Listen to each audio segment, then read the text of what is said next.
ರಾಜೀನಾಮೆ ಕೊಟ್ಟು ದೆಹಲಿಗೆ ಆಗಮಿಸಿರುವಂತದ್ದು. ದೆಹಲಿ ಅಂಗಳದಲ್ಲಿ ಜೋರಾಯ್ತು ರಾಜ್ಯ ರಾಜಕೀಯ. ಸಿದ್ದರಾಮಯ್ಯ ಅವರ ರಾಜೀನಾಮೆ ಬೆನ್ನಲ್ಲೇ ಈಗ ನಾಳೆ ಶಾಸಕಾಂಗ ಸಭೆ ನಡೆಯುತ್ತಾ ಅನ್ನುವಂತ ಪ್ರಶ್ನೆ. ಸಿದ್ದು ಅವರು ಬೆಂಗಳೂರಿಗೆ ವಾಪಸ್ ಆದ ಬಳಿಕ ಶಾಸಕಾಂಗ ಪಕ್ಷದ ಸಭೆ ನಡೆಯುತ್ತೆ. ನಾಳೆ ಶಾಸಕಾಂಗ ಪಕ್ಷದ ಸಭೆ ನಡೆದ್ರೆ ಸೋಮವಾರ ಪ್ರಮಾಣ ವಚನವಾ? ನೂತನ ಸಿಎಂ ಜೊತೆ ಡಿಸಿಎಂ ಆಗುವವರು ಮಾತ್ರ ಪ್ರಮಾಣ ವಚನ ಸ್ವೀಕರಿಸ್ತಾರ? ಹಾಗಿದ್ರೆ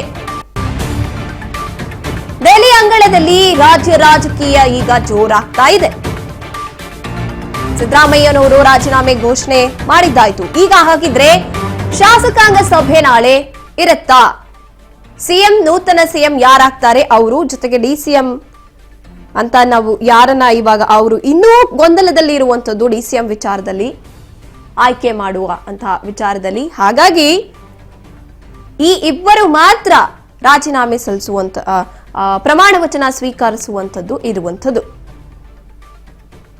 ಶಾಸಕಾಂಗ ಸಭೆ ನಡೆಯುತ್ತಾ ರಾಜೀನಾಮೆ ಬೆನ್ನಲ್ಲೇ ಈಗ? ನಾನು ಗೋವಿಂದ್ ಸರ್ ಜೊತೆ ಮಾತನಾಡ್ತಾ ಇದ್ದೆ. ಸರ್, ಇವಾಗಲೇ ಶಾಸಕಾಂಗ ಸಭೆಗೂ ಕೂಡ ತಯಾರಿ ನಡೀತಾ ಇದೆಯಾ ಅನ್ನುವಂಥದ್ದು, ಡಿಸಿಎಂ ವಿಚಾರದಲ್ಲಿ ಇನ್ನೂ ಗೊಂದಲದಲ್ಲೇ ಮುಂದುವರಿತಿದ್ಯಾ ಅಂತ? जिस व्यक्ति से बात कर रहे हैं ಗೋವಿಂದ್ ಸರ್, ಧ್ವನಿ ಕೇಳಿಸ್ತಿದ್ಯಾ?